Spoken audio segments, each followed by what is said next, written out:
First, I'd like to thank the Hall of Fame committee for this honor for my dad, who did pass away.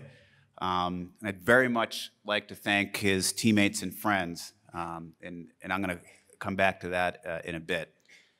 So my dad and my mom both went to UMass. That's where they met. So I am quite literally a product of UMass.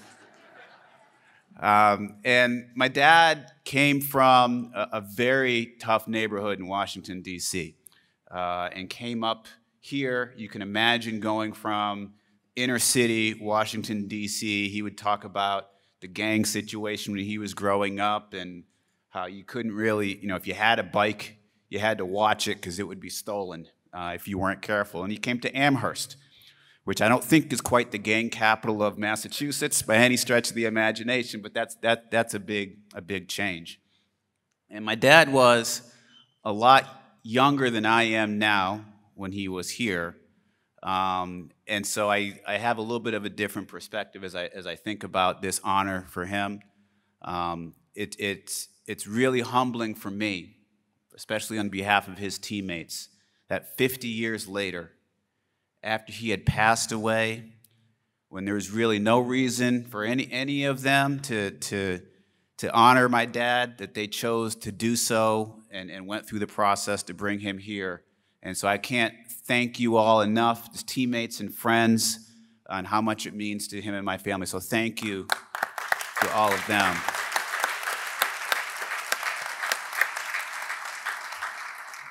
And I'm also struck by, so my wife and daughters are here, like my dad's grandkids, Sarah and Alyssa, right there, being very, very shy. They never got to meet my dad. But I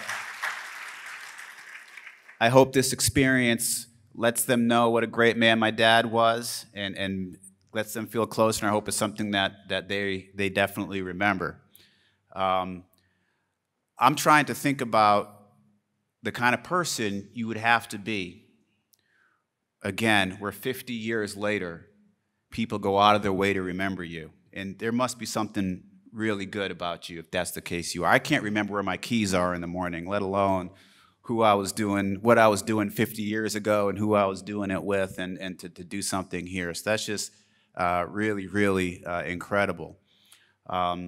After being here, my dad became an adjustment counselor, and he spent his career, kind of went back to his roots a bit, and he spent his career as an adjustment counselor in Worcester, dealing with kind of the hardest cases, middle school children cases. They actually named a part of the school after him as an award for that, but he would come home. And we lived in a small town. It was very much like Amherst, very peaceful, Uxbridge, right on the Rhode Island border off of 146. And he would come home, not too often, but sometimes he would tell stories about what was going on in his life at work, and the types of kids he was dealing with, where parents not there or had abuse problems. He would talk about the fights in the school that he would have to break up and try to keep people on the path. He always said that the girls were a lot more vicious. And I never understood that. Now that I have 3 girls in my family, I'm getting a glimpse of what that might be all about. But he spent his whole life, again, very quiet, just like Rick mentioned in the video, very quietly, kind of giving back in his own way. And I think he represented UMass very well throughout his life. So again, thank you so much for this honor. It's appreciated. And again, thank you so much to his teammates and friends who remembered my dad and reached out and made this all happen. Well, me and my family will never forget it. Thank you so much.